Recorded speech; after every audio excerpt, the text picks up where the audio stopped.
Okay, great. So we'll call you again to check up on you. Take care. All right, bye. It's the kind of call healthcare providers make to patients every day, a follow-up to assess an ongoing condition. But these calls coming out of the Ministry of Health every day are of a very different nature. It's a daily race to outpace the spread of COVID-19. The Ministry of Health's headquarters houses most of the main administrative functions. The ground floor, where many of the normal disease monitoring functions are kept, is now ground zero in the COVID-19 fight. This is where most of the work starts as it relates to COVID-19. Since January, dozens of doctors, nurses, and healthcare professionals spend 7 days a week managing a global pandemic, now resident in the Bahamas for more than a month. The On the Record team was given an opportunity to visit the facility in an attempt to try and understand the fight to flatten the curve. In this edition of our program, a rare glimpse into one of the most important facets of this current health crisis.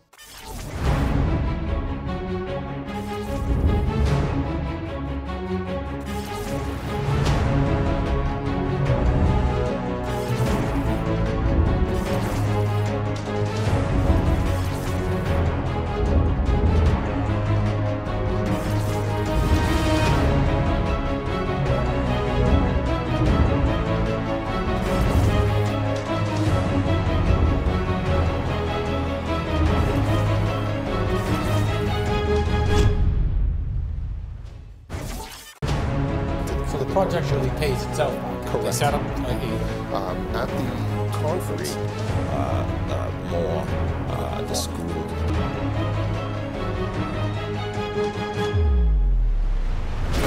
As a journalist, I always have to focus on the facts, and sometimes that means going to investigate for myself. On the Record, Thursdays at 8 p.m. right here on RTV.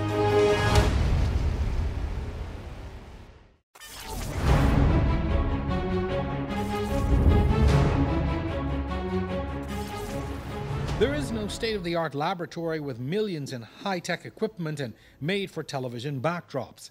Instead, the Ministry of Health's surveillance unit, now the COVID-19 surveillance unit, is a causeway of busy offices, workstations, bulletin boards, and highly trained healthcare professionals.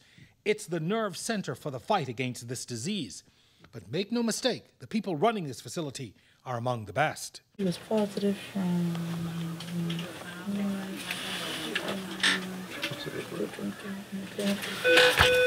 From the moment a case is identified, the contact tracing team springs into action, trying to track down every possible exposure and alerting them to the risk of infection. Your name has been given to us as a contact of someone who has tested positive for the COVID-19 virus. I have COVID? No. We're not saying that you have the disease. You have been in the environment where someone has tested positive for the disease. Once the lab confirms a positive, the contact tracing begins. Nurse Ernestine Flowers heads the team making those calls. If the patient is in hospital, we make contact with the healthcare provider. If the patient is able to communicate with us, we will speak with the patient. Or for those persons who would have been tested in the community and they are at home, we will make contact with them at home. We ask them to provide us with a list of persons who may have been in contact with them in recent days. Once we obtain the list, those persons who appear on the list would be contacted. And for the most part, the conversation goes, we are calling you to inform you that you have been listed as a contact of someone who has tested positive for COVID. We then inform them that they will be monitored for a period of time. And during the time of monitoring, which is 14 days, we will assess them on a daily basis. If we're able to, at times they are assessed both morning and evening, and we assess them for symptoms suggestive or related to the COVID-19 disease.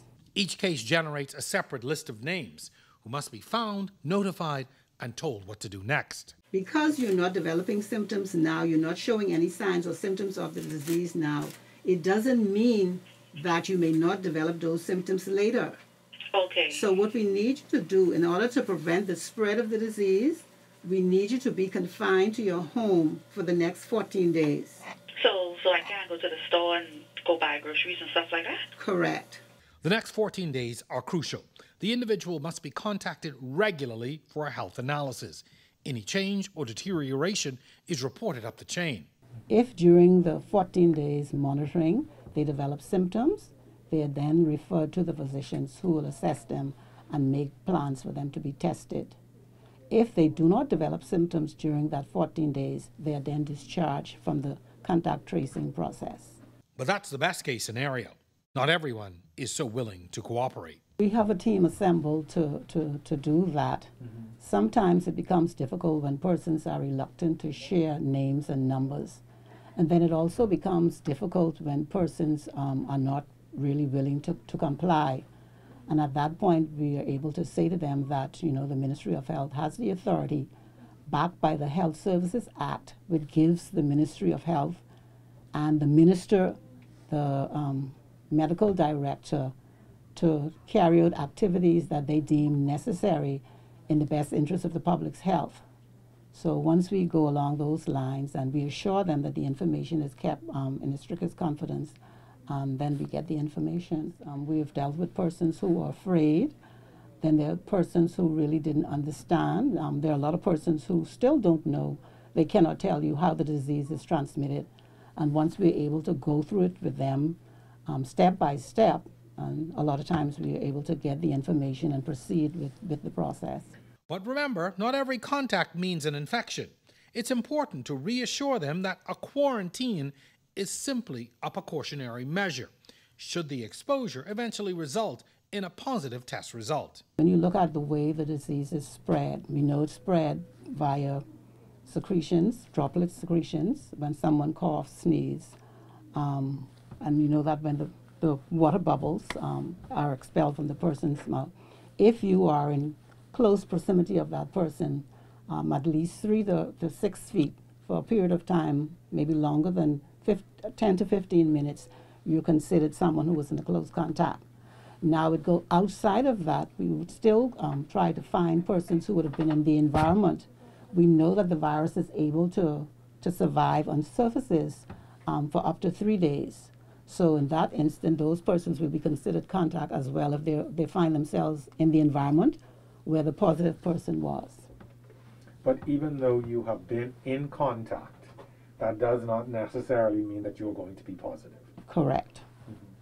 So that is why contact tracing is so important. Not all persons who are in the immediate environment with that person becomes positive, okay?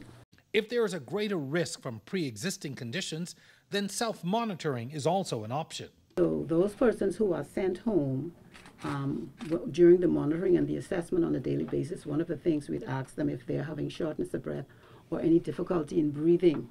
So for those persons who would indicate to us that they are experiencing difficulty in breathing, we would go on a field visit to their homes and provide them with this pulse oximeter. And what it does is it monitors and it registers the amount of oxygen someone is receiving at a particular time. And so we can see here, I have to turn that way, there we go. So the SpO2 represents the amount of oxygen he's taking in, and the PR is telling us about his heart rate. So 98% is fine, he's breathing properly. 64 is his heart rate, and that's normal as well. So this is how we'd monitor our patients during the 14 days, as well as checking their temperatures. Again, for those persons who are unable to find thermometers, when we go in the field, we will distribute thermometers to them. As an added precaution, each quarantined individual should be given a final medical assessment at the end of the 14-day period, just to be given medical clearance. We may be putting in something and then you see, okay, this either doesn't make sense, or we need to follow back up with that person to say, well, okay, this temperature is high, this person is having a lot more symptoms, we need the physicians to go out and see them.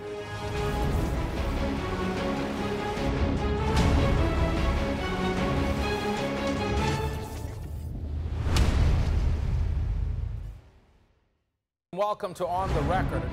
Looking for more On the Record? If you miss our Thursday showing at 8 p.m., join us for the re-airing on Friday mornings at 10, and then again each Sunday night at 8:30. Or go to our YouTube channel and catch up on all of our past episodes. And then like our Facebook and Instagram pages for a preview of upcoming shows and get a chance to ask your questions. Just look for On the Record.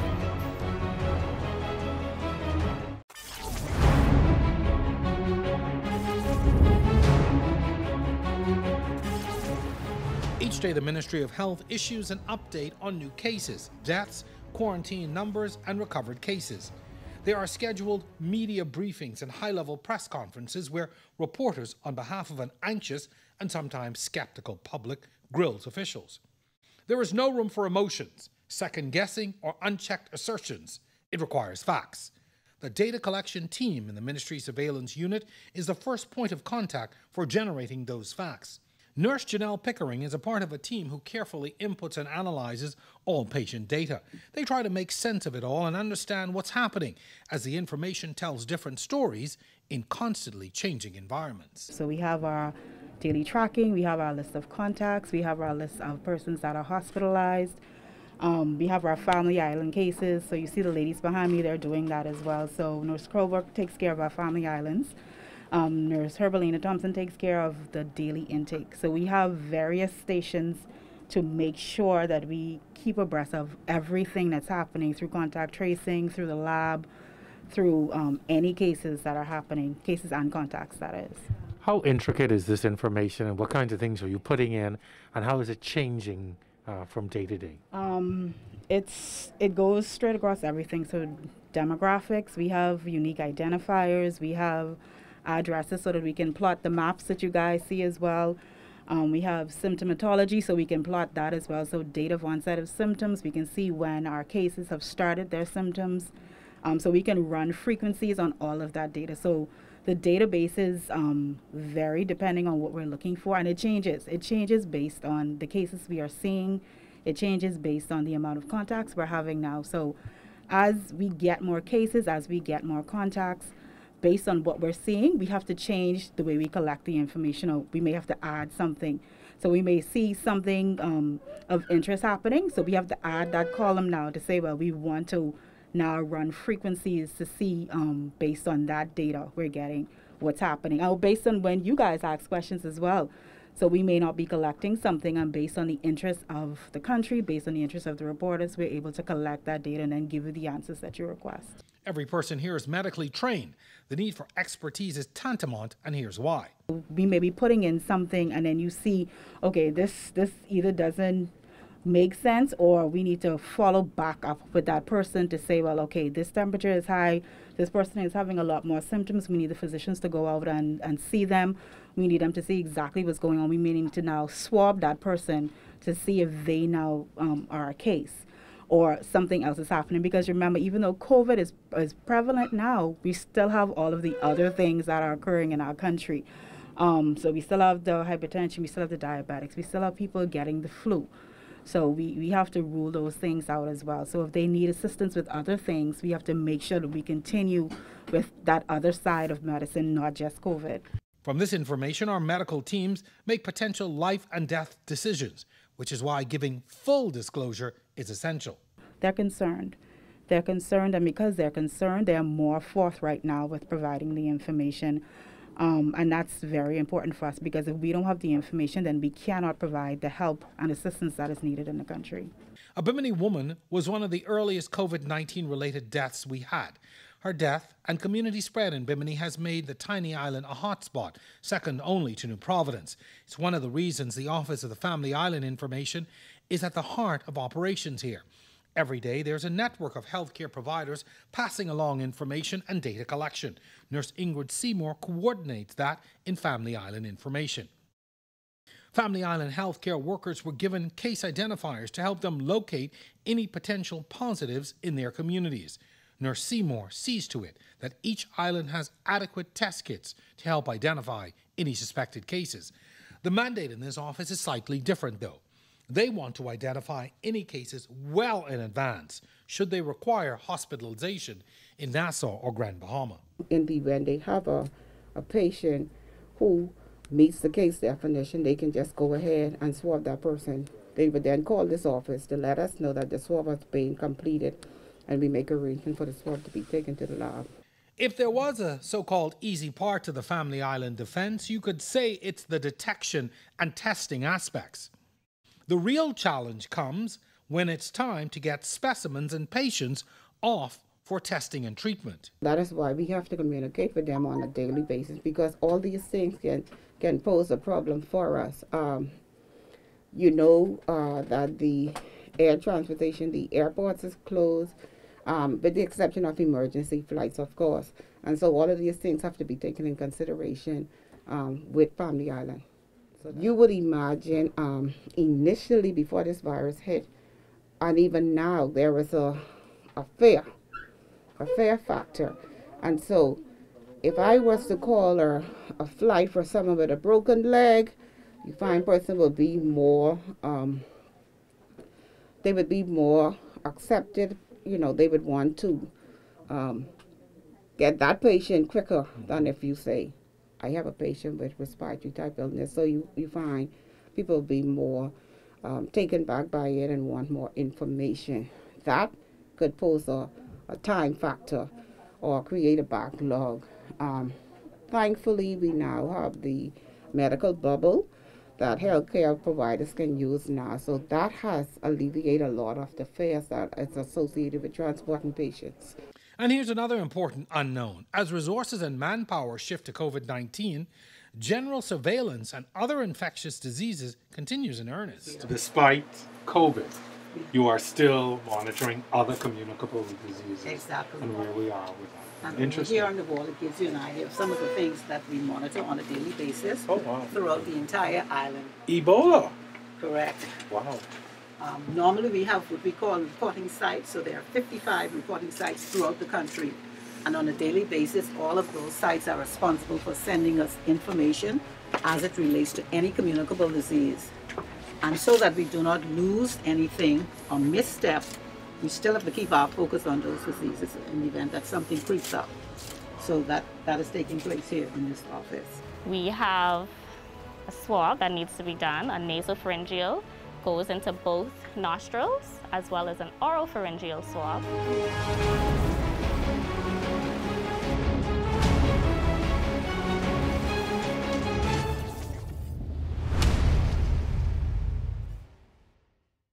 Hello and welcome to On the Record, and the balanced, true and open debate you've been looking for.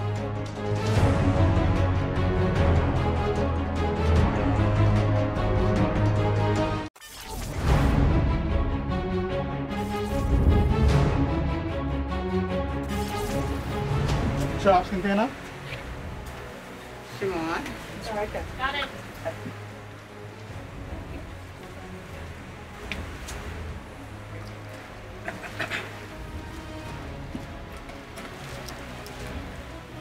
There you go, and you are done. Medical experts say the key to beating the COVID-19 pandemic is testing. In the early onset of the disease, testing was slow and deliberate. As the numbers climbed, the move to more widespread testing was more of a necessity and not an option anymore.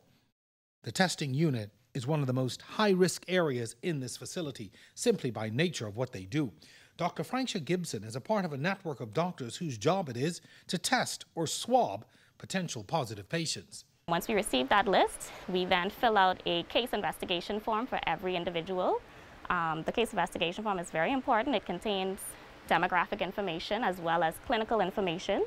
Demographics such as name, age, date of birth, address, contact, etc., as well as clinical information such as the symptoms, the date of onset of illness, any comorbidities, if they've been hospitalized, the last date they may have been in contact with a positive case, all of that. So once those forms are filled out, we then contact those individuals, ensure that they are aware that we're coming to see them, get the right directions. We let them know what we're coming to do. Shortly after that, we then gather our supplies. We load our vehicle with our adequate personal protective equipment. We have a cooler with ice packs to ensure that we can transport the swabs adequately from the community into the National Reference Laboratory. And then we take it from there. We go on the road and we swab these individuals. Every day they suit up and set out to test a list of suspected cases. The swab into the throat and navel cavity makes this an extremely high-risk activity. Well, just being a healthcare worker, you know, there is a risk of becoming infected. However, we always take our necessary precautions. We always use regular hand hygiene practices, social distancing, we ensure that we always wear a mask. Before we enter the home, we gear up. As you can see, Dr. Lightburn is wearing his personal protective equipment, which consists of face mask, face shield, hairnet, as well as gown and gloves. Sometimes we would also wear boots. The face shield is very important as well. And then we enter. We inform the patient or the person of exactly what we're going to do. To help give the audience a full appreciation of what an actual COVID-19 test involves, I volunteered for the procedure.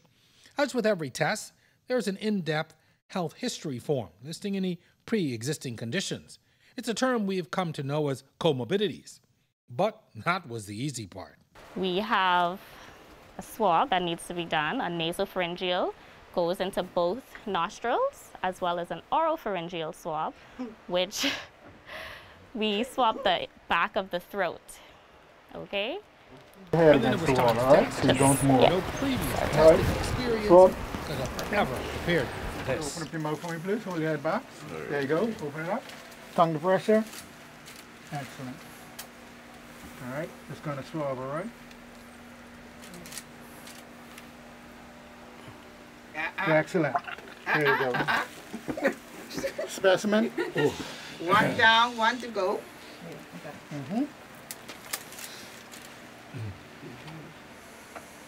Swab. Now this one is the nose. As you can tell, it's much skinnier, so it should be much more comfortable, all right?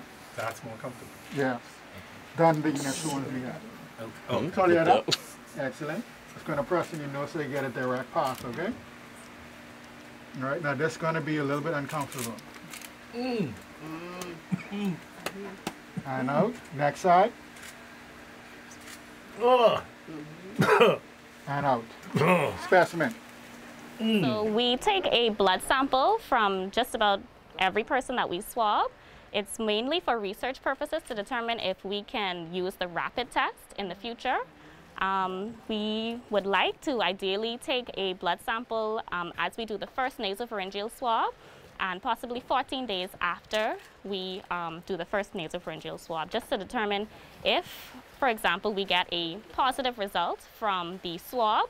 We also counter-reference that with the blood sample, the serology, to determine if there are antibodies present at the time as well, to determine if we can actually use that in the future. Ready? Much better than the last 1, 2, 3.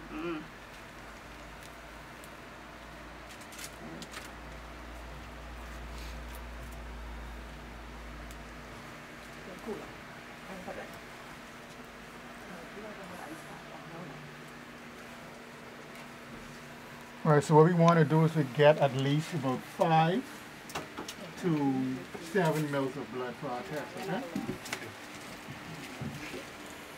The pressure on for me. My able-bodied tester, Dr. Hillgrove Lightburn, does his work daily. He and I talked about the experience I had just come through.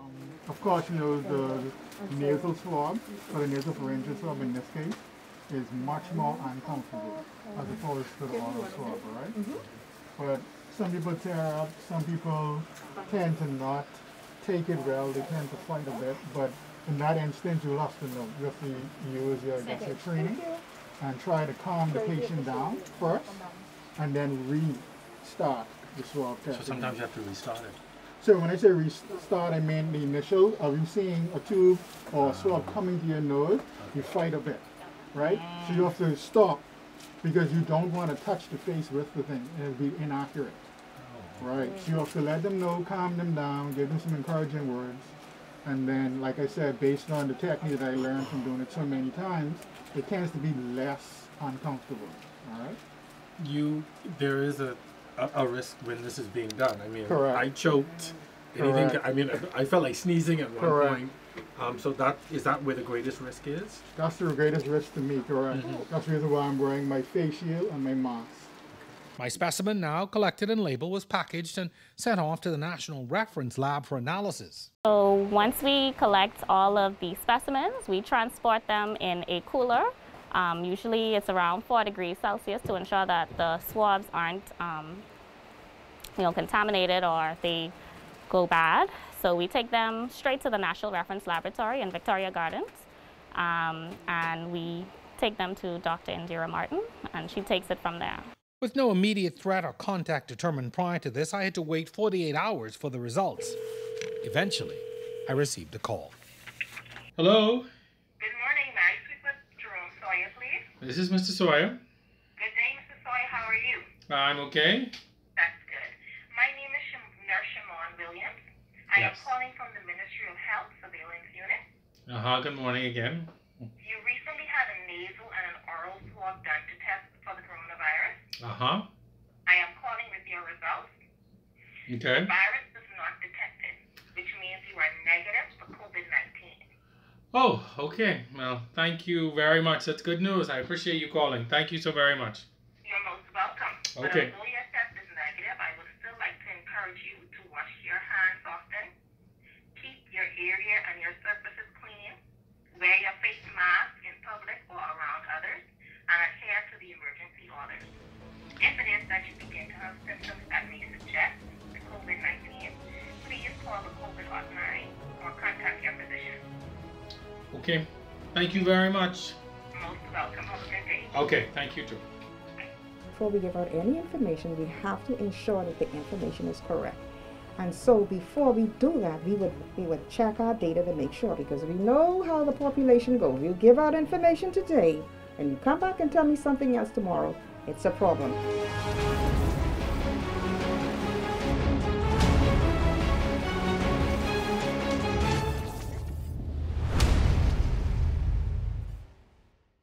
You know, Matt, where in the world is Matt Lauer? Where in the world is Ellison Greenslade? And so these about the Listen, value of contingent in Atlanta. Never, so we can talk about it. On the record tonight, the government's purchase of the Grand Botine is a hot subject in the news.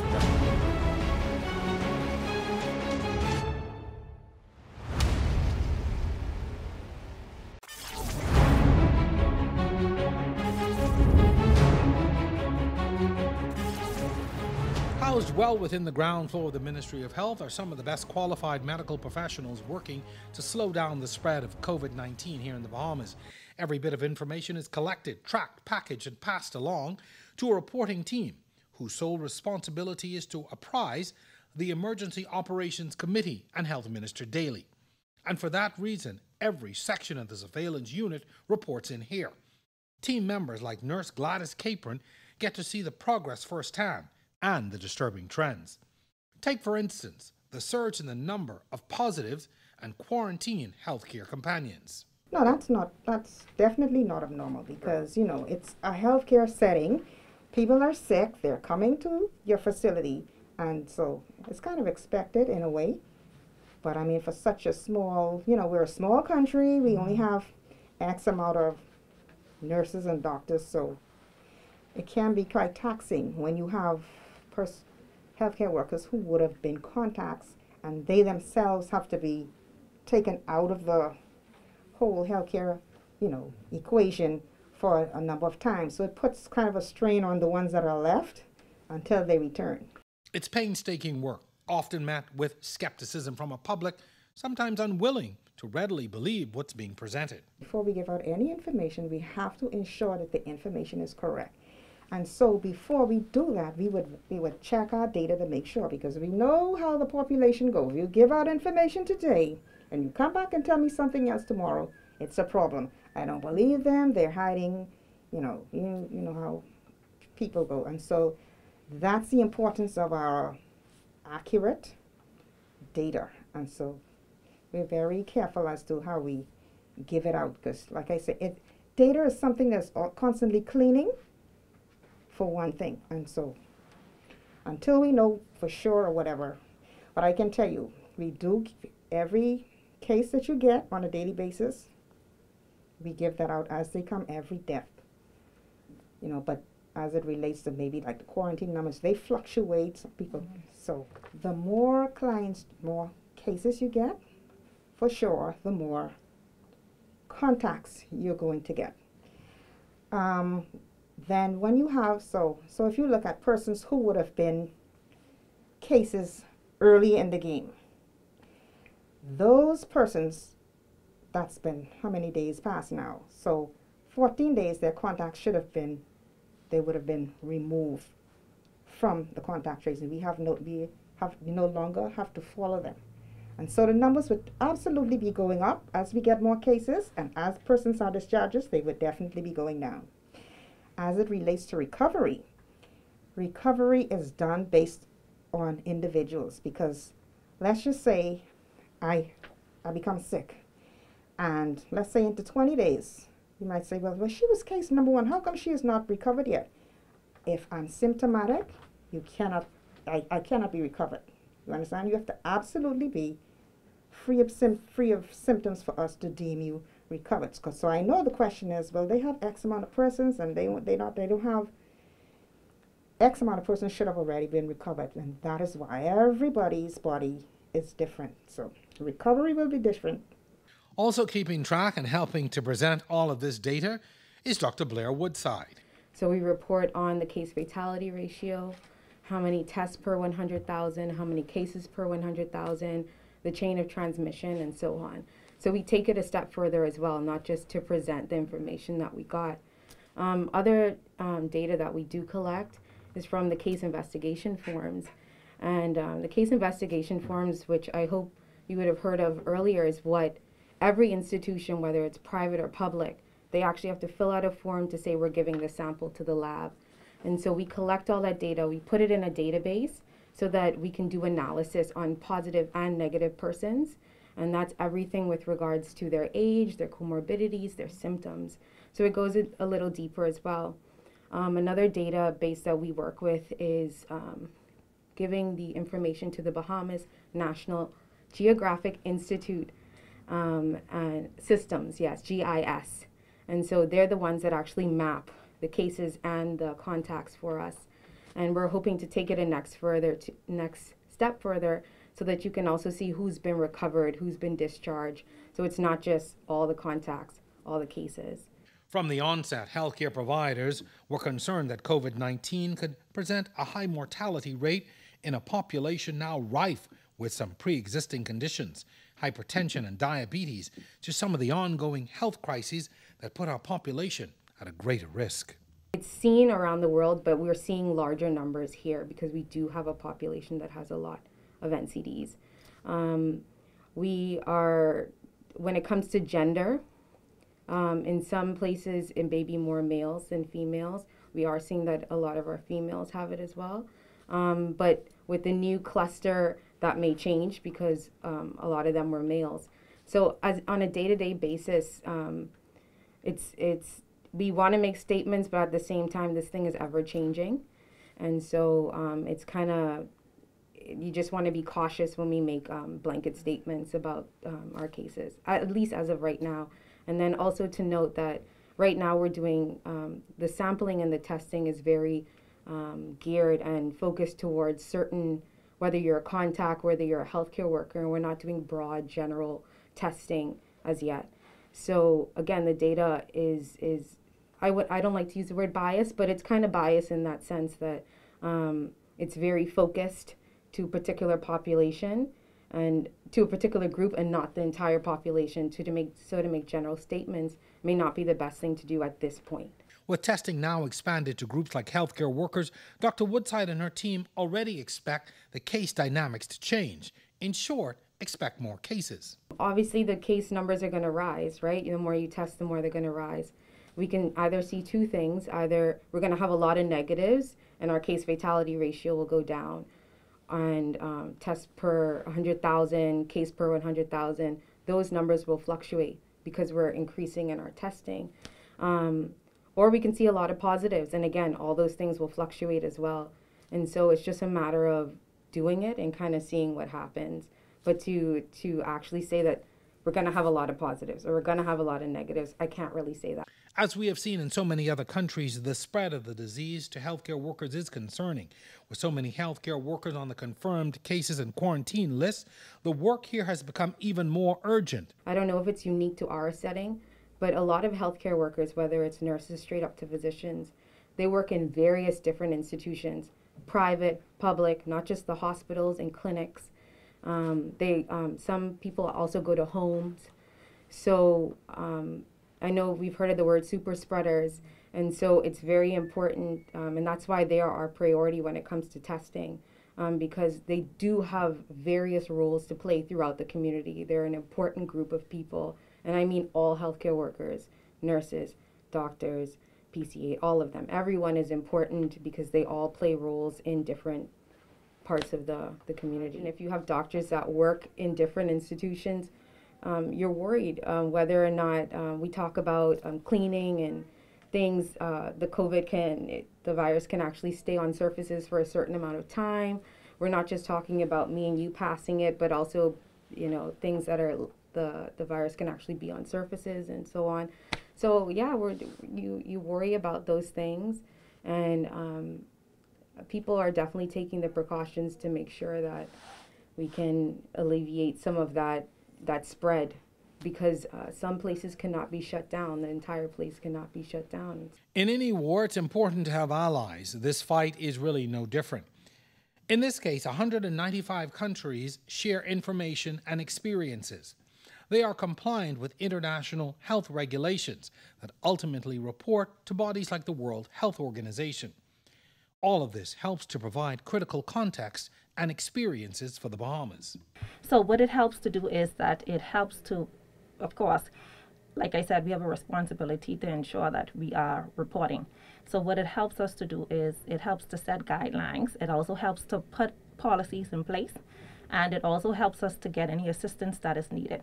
So it's like a collaboration effort, international collaboration effort. Sometimes it helps us not to reinvent the wheel, because another country may be going through what we're going through. So like I said, it helps us in terms of showing what our country is capable of doing. It also helps us to know what to implement in the country so that we can prevent future outbreaks, or if outbreaks happen again, we'll be more prepared for it. Nurse Shimon Fraser-Williams is the local international health regulations coordinator and works directly with the chief medical officer. She also serves as the link, getting lab test results back to the surveillance team to begin the all-important contact tracing. The majority of the decisions made by the policymakers originate here, based on the facts and findings that come from these rooms. We have many different functions, and of course many different functions relate to data collection, to lab reporting, to contact tracing.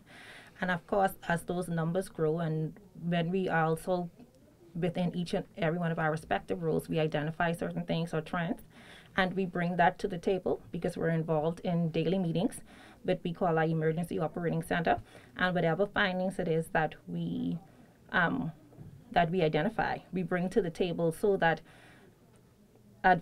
we give advice so that policies can be put into place and decisions can be made as it relates to the general public. The work on this ground floor goes virtually unseen by the public. Yet, it's what's helped to keep our level of containment at a manageable level. This is not an easy task at all. From January 25th, we have been going, and we have been going nonstop. And we do it simply because we have a love for it and to protect our Bahamian people. So I am hoping, I am praying that they do adhere to the advice that is given. Why is it important for people complain about, oh, I'm stuck home, I can't do this, I can't do that, I have no job. And, there's a lot of anxiety about having to do these things. Why is it so important for people to pay attention and to listen?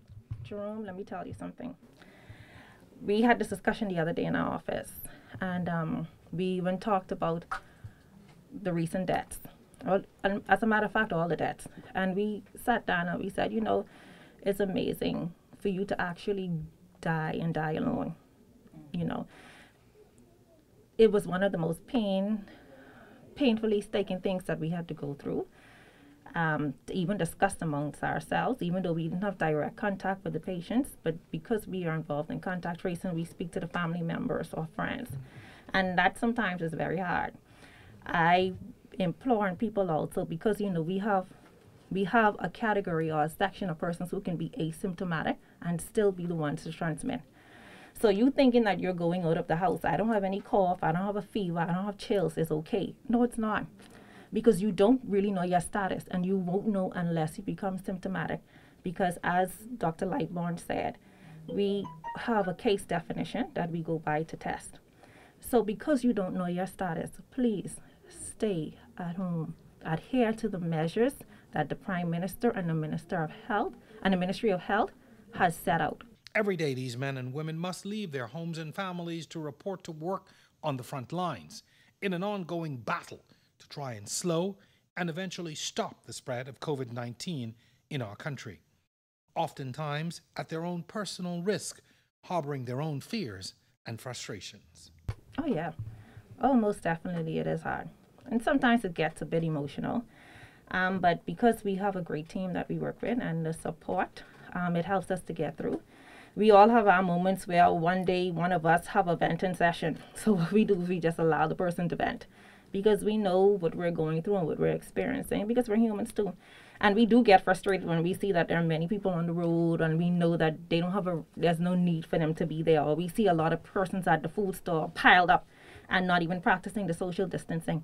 And it's not so much because our job is harder, but it's so much because these things can be avoided. You know, so yeah, we do have our moments.